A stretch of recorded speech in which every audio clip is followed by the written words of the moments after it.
సుదీర్ఘ కాలం నుంచి అంటే 2005 నుంచి ఇప్పుడు 2024 20 ఏళ్ల పాటు 2 దశాబ్దాల పాటు ఆ జిల్లా ప్రజలు రైతులు ఆ ప్రాంతంలో నివసిస్తున్న ఎక్కువ పర్సెంటేజ్లో ట్రైబల్స్ మరి ఎస్ఎల్బిసి టనల్ వర్క్ పూర్తి చేయడానికి ఎంతో ఎదురు చూస్తున్నారు.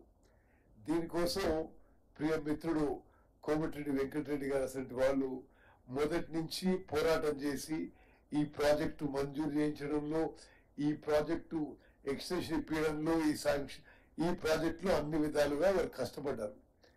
మరి ఈరోజు నేను ఒక శుభవార్త మీ ముందు ఇస్తున్నాను.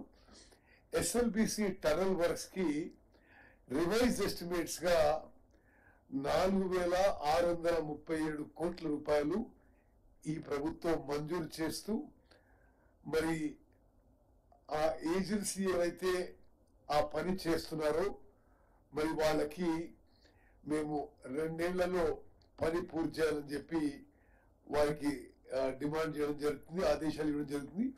అయితే ఈరోజు ఉదయం బట్టి విక్రమార్క గారు, కోమటిరెడ్డి వెంకటరెడ్డి గారు, నేను ఆ టనల్ దగ్గర పోయి ఆ టనల్ వర్క్స్ పరిశీలించి వాళ్ళ ఇంజనీర్లు అందరితో అదే విధంగా ఆ ఏజెన్సీతో కూడా సుదీర్ఘ చర్చలు జరిపి క్యాబినెట్ లో రివైజ్ ఎస్టిమేట్స్ మంజూరు చేయించాం. 4,637 కోట్ల రూపాయలు. అయితే ఔటర్ లిమిట్ గా సెప్టెంబర్ 2027 ఈ యొక్క ఎస్ఎల్బిసి టనలు ఆ డిండి బ్యాలెన్సింగ్ రిజర్వాయర్ ఇవన్నీ పనులు పూర్తి చేసి ప్రారంభం చేస్తామని చెప్పి కూడా మరి ఉమ్మడి నల్గొండ జిల్లా ప్రజలకు తెలియజేస్తున్నారు.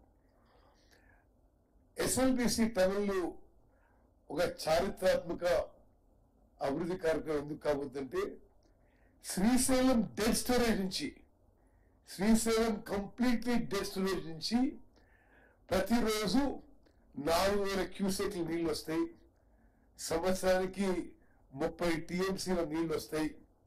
మరి 3 నుంచి 4 లక్షల ఎకరాలు మరి కోమటిరెడ్డి వెంకటరెడ్డి గారి నల్గొండ కాన్స్టిట్యున్సీ, మునుగోడు, దేవరకొండ మరి ఈ కాన్స్టిట్యున్సీలకి ఆ నీళ్లు బారితే అవంతా ఫ్లోరైడ్ ఏరియా, ట్రైబల్ ఏరియా. ఇది ఒక గొప్ప డెవలప్మెంట్ గా నేను భావిస్తున్నాను. ఇరిగేషన్ మంత్రిగా ఇది నాకు చాలా సంతోషం. ఎందుకంటే ఎస్ఎల్బిసి టనల్ గురించి ఇది పూర్తి చేయించాలి, ఇది చాలా చాలా ఒక సూటబుల్లీ డిజైన్ ప్రాజెక్ట్ అని మేము ఎప్పటి నుంచో కళ్ళు అంటున్నాం. అది నా హయాంలో నేను ఇరిగేషన్ మంత్రి ఉండగా అది పూర్తయ్యే దిశకు వచ్చి నీళ్ళు వచ్చే దశకు రావడం కూడా అది నాకు ఎంతో మరి ఆత్మసంతృప్తి సంతోషం ఇస్తుందని చెప్పి కూడా నేను మనం చేస్తున్నాను.